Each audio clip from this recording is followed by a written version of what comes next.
నా పేరు రంజిత. నేను ఇప్పుడు భద్రాచలం ఫారెస్ట్ రేంజ్ ఆఫీసర్గా పనిచేస్తున్నాను. యాక్చువల్గా మీ అందరికీ పోలీస్ని, టీచర్స్ని, డాక్టర్స్ని చూసుంటారు, కానీ అంటే ఫారెస్ట్ డిపార్ట్మెంట్ మీకు అంత ఎక్స్పోజర్, అంటే మీకు అంత అవగాహన ఉండకపోవచ్చు. అండ్ నాకు కూడా అంటే ఇది ఉంది, అంటే ముందు నుంచి ఇది ఉంది అని నాకు ఐడియా లేదు. కాకపోతే నేను ఇంజనీరింగ్ కంప్లీట్ చేసే టైంలో నేను ఒక గవర్నమెంట్ జాబ్లో అంటే కాంపిటేటివ్ ఎగ్జామ్స్ ప్రిపేర్ అవుతున్న టైంలో నా ఇంజనీరింగ్ కంప్లీట్ అయిన తర్వాత నేను ముందుగా యూపీఎస్సీ సివిల్ సర్వీసెస్ గ్రూప్ 1 అలాంటి జాబ్స్ ప్రిపేర్ అవ్వాలి అని ఇంజనీరింగ్ టైంలో నాకు ఒక ఆలోచన ఉండింది. సో ఆ టైం నుంచే నేను న్యూస్ పేపర్ డైలీ, ఈనాడు అట్లా చదువుతుండేదాన్ని. ఇంజనీరింగ్ అయిపోయిన తర్వాత 1 సంవత్సరం 2 సంవత్సరాలు అట్లా చదువుదాము అనుకున్నాను, కానీ మా ఇంట్లో ఆర్థిక పరిస్థితులు అంత సహకరించక నేను డైరెక్ట్గా బ్యాంక్ పీఓ ఎగ్జామ్స్ రాసిన తర్వాత ఒక 2-3 ఇయర్స్ బ్యాంక్లో జాబ్ చేశాను. ఆ తర్వాత మనకి మన టీఎస్పీఎస్సీ నుంచి ఎఫ్ఆర్ఓ నోటిఫికేషన్ వచ్చింది సపరేట్గా.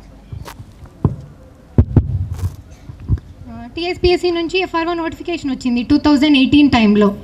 అప్పుడు సైన్స్ గ్రాడ్యుయేట్స్కి ఈ పోస్ట్ ఎలిజిబిలిటీ ఉంది. అంటే మన ఫారెస్ట్ డిపార్ట్మెంట్లో గ్రౌండ్ లెవెల్లో range officer, section officer, beat officer అని 3 పోస్టులు ఉంటాయి.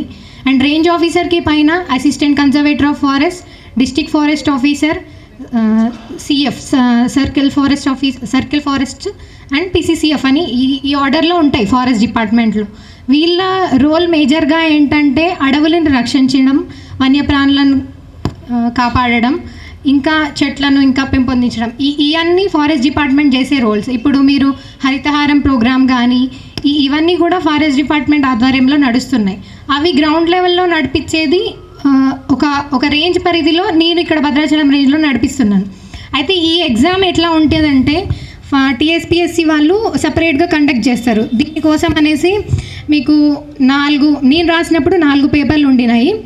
మనకి జనరల్ ఇంగ్లీషు, మ్యాథమెటిక్స్ సపరేట్గా క్వాలిఫైయింగ్ టెస్ట్ ఉండింది. తర్వాత జనరల్ స్టడీస్ అది మార్క్స్ కౌంట్ అవుతాయి, అదొక 150 మార్క్స్.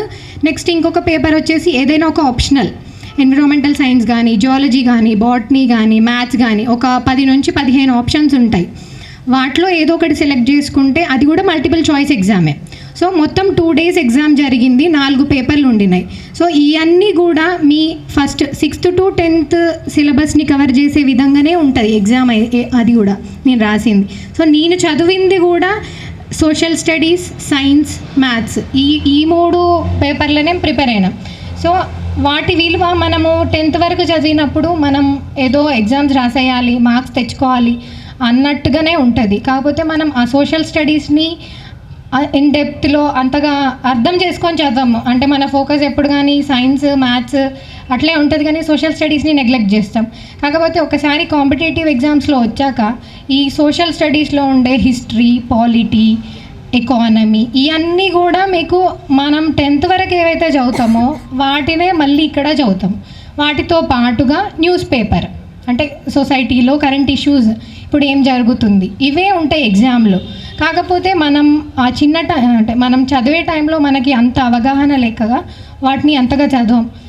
అదే మనం 10th వరకు మంచిగా చదువుకొని ఉంటే ఎగ్జామ్కి అంత కాంపిటీషన్ ఉన్నా కూడా ఒకవేళ మన బేసిక్స్ మంచిగా ఉంటే ఎక్కువ టైం తీసుకోకుండా తక్కువ టైంలో మీరు ఉద్యోగం సాధించవచ్చు. ఇప్పుడు ఒక్కొక్కరు 3-4 years అట్లే చదువుతూ ఉంటారు కాంపిటేటివ్ ఎగ్జామ్స్లో.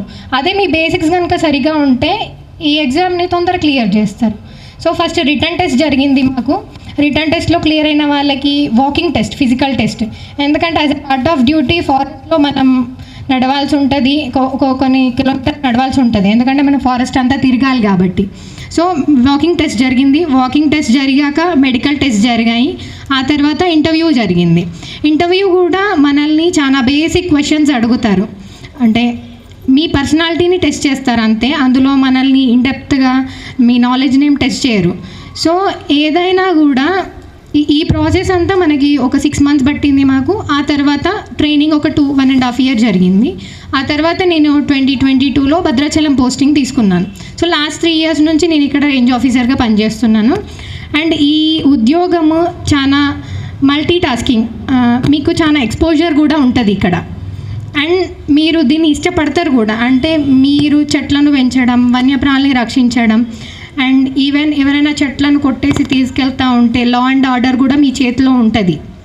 సో మీకు మల్టిపుల్ ఆప్షన్ అంటే మల్టిపుల్ యాంగిల్స్లో ఉంటుంది డ్యూటీ, ఎక్స్పోజర్ ఎక్కువ ఉంటుంది. సో అండ్ ఈవెన్ మన తెలంగాణలో ఫారెస్ట్ రీసెర్చ్ కాలేజ్ కూడా ఉంది. అంటే మీకు ఇంటర్ అయిపోయిన తర్వాత ఈవెన్ డిగ్రీ కోర్సెస్ కూడా మన గవర్నమెంట్ ఫారెస్ట్రీలో సపరేట్ డిగ్రీ కోర్సెస్కి కూడా మనకి యూనివర్సిటీ ఉంది తెలంగాణలో. మీకు ఇది కూడా ఒక ఆప్షన్ మీరు చదవాలి అనుకుంటే. అంటే డిగ్రీ ఏమైనా డాక్టర్, ఎంపీసీ, బైపీసీ, అంటే త్రూ బైపీసీ చేశాక మీకు ఒకవేళ సైన్స్ ఇష్టం ఉంటే మీకు ఫారెస్ట్రీ కూడా ఒక డిగ్రీ ఉంది ఆప్షన్. సో నేను అంటే ఇందులో రావాలి అని రాకపోయినా నేను ఇందులో జాయిన్ అయిన తర్వాత నేను అంటే సొసైటీకి నేను కూడా ఒక రకంగా సేవ చేస్తున్నాను అని నేను అనుకుంటున్నాను. అండ్ ఈ త్రూ అవుట్ మై జర్నీ మా పేరెంట్స్ సపోర్ట్ చాలా ఉండింది. నేను కూడా మీకులాగే 6th to 10th రెసిడెన్షియల్ హాస్టల్లో చదువుకున్నాను, నవోదయ స్కూల్లో చదువుకున్నాను. ఆ తర్వాత ఇంటర్ చదివాను, తర్వాత ఇంజనీరింగ్ చదివాను. ఈ అన్నిట్లో మా పేరెంట్స్ కూడా మేము 4 పిల్లలం మా ఇంట్లో. మా నాన్న, మా అమ్మ ఇద్దరు పిండిగిరిని నడిపేవాళ్ళు. సో వాళ్ళకి చదువు విలువ తెలుసు కాబట్టి మమ్మల్ని ఎంతగానో ప్రోత్సహించారు. సో దానికి తగ్గట్టుగానే నేను కూడా అంటే గవర్నమెంట్ ఆఫీసర్ అంటే మనకి ఒక విలువ, గౌరవం ప్లస్ మనం సొసైటీకి చేయగలం సేవ అన్న ఉద్దేశంతో నేను నాకు అవకాశం ఉండింది సాఫ్ట్వేర్ వైపు వెళ్ళడానికి. నేను ఇంజనీరింగ్ కంప్లీట్ అయ్యాక నాకు క్యాంపస్ ప్లేస్మెంట్లో సాఫ్ట్వేర్ ఉద్యోగం కూడా వచ్చింది. కాకపోతే నేను ఈ పాత్ చూస్ చేసుకున్నాను. సో ఏదైనా కూడా అంటే నేను చాలా కాంపిటేటివ్ ఎగ్జామ్స్ రాశాను. నేను పిఓ, ఐబీపీఎస్ పిఓ రాశాను, స్టాఫ్ సెలక్షన్ కమిషన్ రాశాను, యూపీఎస్సీ రాశాను, టీఎస్పీఎస్సీ రాశాను, రీసెంట్గా గ్రూప్ 1 కూడా రాశాను. సో ఈ అన్ని ఎగ్జామ్స్లో కూడా ఇన్ కేస్ మీరు గవర్నమెంట్ సర్వీసెస్లో గవర్నమెంట్ జాబ్స్ రాయాలి అనుకుంటే మీ బేసిక్స్, మీ మ్యాథ్స్, మీ ఇంగ్లీష్, మీ సోషల్ సైన్స్, మీ సైన్స్ ఇవే మళ్ళీ చదువుతారు మీరు. మళ్ళీ అప్పుడు కూర్చొని డిగ్రీ అయిపోయాక మళ్ళీ సంవత్సరం పాటు ఇవే చదువుతారు. సో అదేదో మీరు ఇప్పుడే ఏదో బట్టి లాగా చదవకుండా నేర్చుకోండి దాన్ని. అంటే ఎట్లా అప్లై చేసుకోండి, అంటే నేర్చుకున్నది మనం ఎట్లా రిలేట్ అవుతుంది సొసైటీలో అది అలవాటు చేసుకోండి. న్యూస్ పేపర్ రీడింగ్ కూడా హ్యాబిట్ చేసుకుంటే ఈ ఉద్యోగం సాధించడానికి మీకు ఈజీ అవుతుంది. Thank you.